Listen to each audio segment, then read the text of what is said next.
Hey YouTube, Losing Louie here. Welcome to all my new subscribers. It's been a while since I've done a channel update, so given the current prices of precious metals, I thought it'd be a great time to do that and explain my stacking philosophy. Hang around for the end of the video, or fast forward if you'd like to see a cool unboxing that's coming your way. But to start off with, let's take a look at the price of silver. Um, Silver prices today from JM Bullion. So here is a 1 year chart of silver. When I took this snapshot this morning, it was at 1473, which is certainly low. When I started making videos about a year ago, the price was around $20, and I had made some recommendations, and I'm going to take a look at some of those going back. But before I jump into that, I wanted you to know that although I buy a lot of proof coins, and I really enjoy proof coins and even some slabbed coins, I've been known to pay $100 for an ounce of silver, or much more than that for 5 ounces of silver. The core of my stack is not proof coins, what I'm starting to call crazy stupid coins. I do buy those, and I often do resell them. Those of you that don't know, I have an eBay store, and I use that to flip coins, and I use the profits to buy more coins. So I don't mind doing the work involved in selling retail on eBay. It's a key part of my strategy. But while I do show proof coins, and I'm going to show one at the end of this video, the real core of my stack is actually semi-numismatic world coins, and stuff that's closer to bullion than you might think. So I think I'm getting a reputation for being kind of crazy, but really, if you look at some of my recommendations, you'll see why I don't fear buying silver into a dropping market. And I have been doing it ever since $20, and I continue to do it to this day. Now, of course, if silver was going up, returns would be much better, but I wanted you to see some of my recommendations for what they're worth. Again, I'm not going to show you the proof coins and the colorized coins and the 3D coins, and yes, I have. I've bought that stuff, and some of it I still have, and some of it I've sold. But I'm going to show you what is the core philosophy of my stack, and that is basically bullion and world coins. So if we flip over to eBay, I'm going to go through some of these, but early on I was involved in the Hercules series. I recommended the Nemean Lions, which the first coin in the series is an example of something that I took a chance on. These sold for $20 to $22. First coin in a limited series by Provident. People didn't like them when they first came out. So anyway, mintage was very low, and now that people do like that series a little better anyway, these are selling for 70, 74, 54, 65. The rounds that I had, I sold for $50. The next coin in this series was the Hydra, which was the second coin. The second coin never does as well as the first, but those are selling for about $25. So purchased for about $20, selling for $25. I don't see them here right offhand, but yes, there's only $14 worth of silver in a round like this, but nonetheless, people do want them in their collections, and they'll pay $70 for this lion. They'll pay $25 for the Hydra. Let's look at some other recommendations I made that were part of my stack, and some of these I still have, some of these I have sold. Here is Wedge-tail Eagle. Not one of my best recommendations, but these were purchased for $30. They were slabbed and signed by John Mercanti. Again, first year of an ongoing series. We found out the series was ongoing after, in the second year. So $36, $32, $37. So really haven't lost anything on those. The MS70s have gone through the roof though, and I bought some of the gems and the 69s and the 70s. So the 70s were the winner on these, but I'm just talking about low-priced bullion at this point. So no losses there. Still glad to have those coins. They're not going to be going down, in my opinion. Here is Britannia Snake Privies. I recommended these around $22.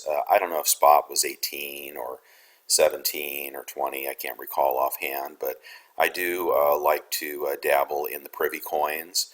The Britannias, typically have a million or more mintage on the BU coins. So I'm not that interested in the ongoing Britannia series, but the privy, some of these kind of go all over the map though. So they were purchased around $22, $23. Here's 35, 21, 20, 22, 25, 30. But you get the point. Some of these had some quality problems, which I think has limited their appreciation. But you don't see any $14 Britannias, right? I mean, that is not the case. I was in the coin shop the other day, and a gentleman walked in with his a bag of maple leaves, silver Canadian maple leaves, and he asked what the buy price was, and they said $1 over spot. Spot was 14.75, so that was 15.75, and he was somewhat surprised that they were only worth 15.75. Well, that's kind of what you should expect. Maybe a little more for American Silver Eagles. Maybe another coin shop would pay a little more, or you could sell them to a friend for $1 more. But that basically is a coin that can be a good foundation or anchor to your stack, but also has a tendency to anchor your returns closer to bullion. And that's why I really don't buy the Maple Leaves or the American Silver Eagles. I'm looking for a return, not an anchor to my returns. Also, a while ago, I was researching the ATB coins, and I put forth a recommendation for the arches. I believe they were selling between $112 and $118, but it was pretty clear that the BU arches, these are the cheap arches, not the proofs, were going to be a low mintage year. So I bought some of those. Now here they are, 150, 135, 148. There's barely $75 worth of silver in this coin, but here it is nonetheless, selling for $150. I think it might have been a little higher also when silver was higher. So no losses there, just pure profits. Let's look for another coin. Libertads. I mean, the Libertads have been performing like champs. Now they have come down a little bit. The 2014s that I bought for 1786 on the last spot price drop have been selling for about 25. But here we go. Let's see, Libertads. Here's one for. No, those are the half ounce. $21, $26. Here's a roll for 508. That's about $20 and change. This one's a little less, $26. Anyway, you get here's $20 and change, $20. So these have come down a little bit, but nonetheless, I paid under 18 for the ones I have, and here they are still, garnering well over 20. Of course, anytime you could get a limited mintage coin like a Libertad, 2014 for about $20, which is now $5 over spot, that's a good investment in my opinion. There's only about 400,000 of these made, and I'm glad to have these. I've been buying the 2015s as an aside. I like the 2-ounce 2015s this year. I bought a bunch of those at $46 each. And again, they don't seem to be going down with the spot declining. There's only so many of these coins in inventory, and I believe as the dealers get closer to exhausting their inventory, they have no reason to reduce the price. People are going to want these coins for their collection. So, excuse me. So they, why would they reduce the price down to $15, $16? So that's why you're seeing the premiums seemingly go up on these limited mintage coins. Why premiums would be going up on American Silver Eagles, I really don't know about that.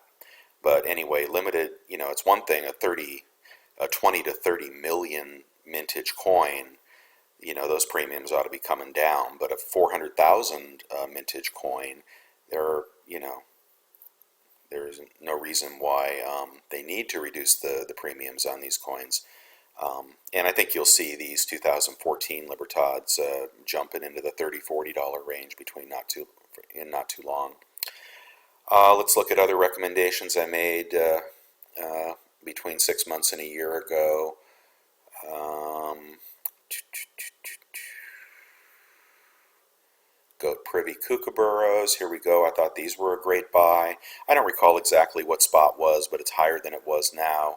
These were $22, $23, and here they are selling for 25, 30, 25, 27, 26, 26, 31.